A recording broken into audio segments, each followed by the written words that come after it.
বিসমিল্লাহির রহমানির রহিম। আল্লাহ সর্বশক্তিমান, মহান ও সকল ক্ষমতার অধিকারী, সকল প্রশংসার মালিক খালিক রব আমার আল্লাহ। মহান রবের দরবারে সকল প্রশংসা রেখে, পাক পাঞ্জাতনের দরবারে ভক্তি সালাম রেখে আজকে হাজির হলাম আপনাদের মাঝে। আমি কবিরাজ মোহাম্মদ সুমন ফকির। আপনাদেরকে খুব গুরুত্বপূর্ণ একটা তথ্য ও টিপস দেব। আপনারা মনোযোগ সহকারে দেখবেন। দেখলে ধৈর্য দেখলে 100% আপনারা উপকৃত অবশ্যই অবশ্যই হবেন। বন্ধুরা, দেখতে পাচ্ছেন এই গাছটা কি? আপনারা চেনেন এই গাছটা? যদি না চেনেন কোনো সমস্যা নাই, আমি পরিপূর্ণ বর্ণনা এই ভিডিওর মাঝে বলতেছি। দেখেন, আর একটু ভালো করে দেখাই আগে, তারপরে বিস্তারিত আপনাদেরকে বলতেছি। এই যে ফলটা দেখতেছেন, কিছুটা কামরাঙ্গার মতো দেখতে।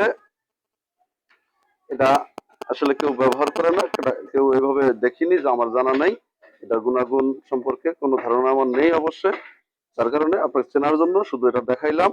গাছটা একটু দেখাই আপনার। বন্ধুরা, একটু ভালো করে দেখেন গাছটা। দেখেন, চেনেন নাকি গাছটা? যারা চেনে তারা গাছটাকে ব্যবহার করেছে, যার যার প্রয়োজনে তারা নিয়ে গেছে। দেখেন গাছটা, আর একটু দেখাই কাছের থেকে। এই যে গাছের ছাল কেউ রাখেনি। হ্যাঁ, তো আপনারা ওনাদের মতো আপনারাও এটা ব্যবহার করবেন। 100% উপকৃত হবেন ইনশাআল্লাহ। বন্ধুরা, বিষয় জানতে হলে, গুণাগুণ এই গাছের সম্পর্কে জানতে হলে, গাছটা চিনতে হলে আমার ভিডিওটা পুরোটা দেখবেন, কেউ ভিডিওটা টানবেন না। আর সেই সাথে আমার চ্যানেলটা প্লিজ সাবস্ক্রাইব করে দেবেন, আরো গুরুত্বপূর্ণ মজার মজার ভিডিও পেতে। তাহলে আমি উৎসাহিত হব ইনশাআল্লাহ, আপনাদেরকে আরো ভালো ভালো ভিডিও দিতে পারবো। হ্যাঁ বন্ধু, চলুন কথা না বাড়িয়ে এখন কাজে আসা যাক। এই গাছটার নাম অর্জুন গাছ।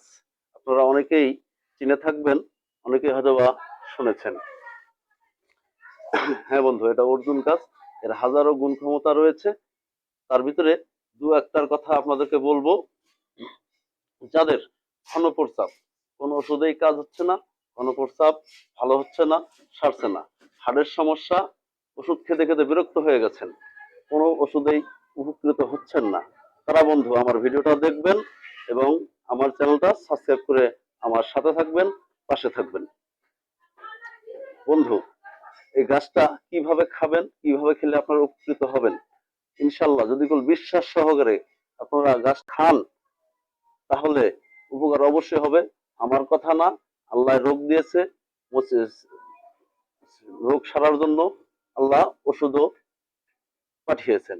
না হলে এত গাছের প্রয়োজন ছিল না।